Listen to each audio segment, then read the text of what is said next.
Hello, this is Kim Wolf, and it is September the 17th. And let's see. I received one call from our marketing today, and I returned that call, but haven't been able to get through to her. I also did some walking and talking today, and I was able to get a phone number and give out my business card, so that was kind of exciting. And it was just really kind of a fluky thing at the grocery store, and it's somebody that I've kind of I've seen around, but I don't really know well.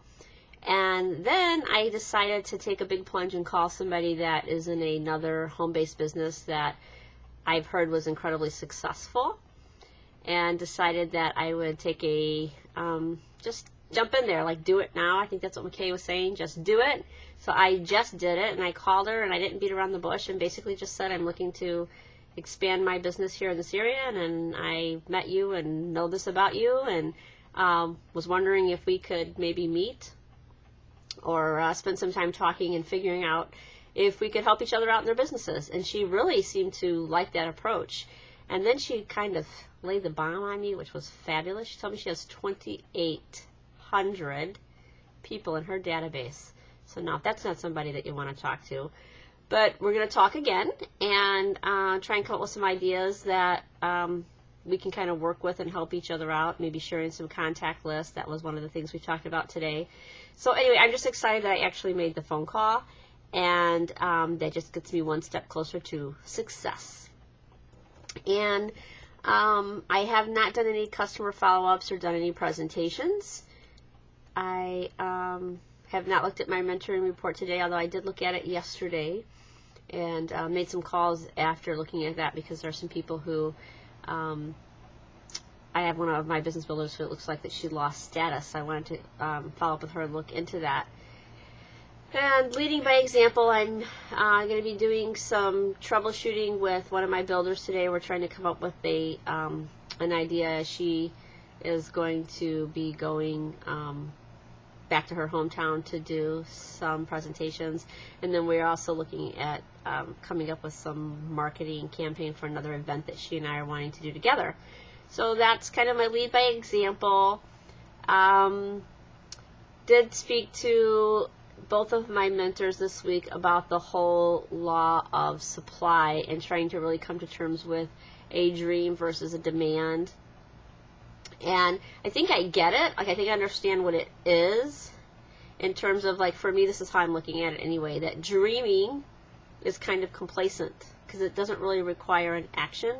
So you can kind of just sit around, and dreaming is good. I mean, I think people have to dream in order to come up with ideas and be creative and really get into that thinking process that we learned from our first part of our training. But then to be compulsive, if you will, is the demand. You have to be so on fire for the target, so on fire for what you want, that nothing can stop and get in your way, and I don't think I've gotten there yet. Talking to one of my mentors, she said to me yesterday she believes that I do have a demand, but I haven't really named that, and so we kind of worked through what she thinks that is, and she knows me incredibly well, very personal, better than most people, and sometimes better than myself. So I just really want to spend some more time really kind of thinking about that and how I can change what I'm doing, because what I also see is that demand is an action. So dreaming is passive and complacency, and demand is action and like just compulsive about it. For me, anyway, that's what I mean. But I will continue to listen to the DVD and see if there's any more insights that I can get. And that's just really about where my mindset is today. I am so, like, I can't tell you that, like, every day since July, I've had, like, days that weren't positive. I mean, that's truth. But I have not really, I have been in this business 1.5 years. It was in July, I believe. And it really wasn't until that point in time that I had made the true decision to build my business. And what is really interesting about all this is that when I made that decision, my business slowed. And so with that, I could say, well, heck, What did I, why did I get to this point? But what I truly believe in my heart of hearts is this is an opportunity and a time for personal growth for me. And if I can keep that focus and not let the lack of progress according to what you see on paper, which is my business report, I mean, that's important to me, and that does reflect where I'm going in my business. But yet at the same time, what I know in my heart is that I am growing, and that I want to grow, and I want to be challenged, and I'm learning a lot about myself. And I know that that's going to transpire into a huge amount of success in the end, and that right now I'm in my desert, but I'm thirsty.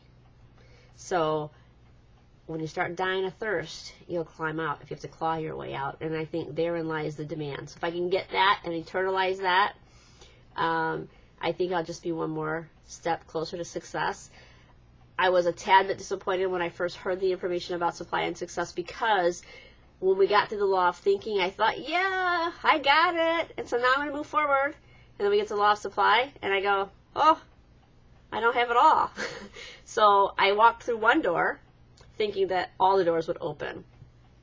Excuse me, but the reality is that I may have to walk through several. And I'm willing, and I'm able, because I have the capabilities to be successful at this. And I'm just going to say to myself, once again, that the only way to fail is to quit. So hopefully I will get more information and insight from the law of supply and can really apply that from an action standpoint into my business.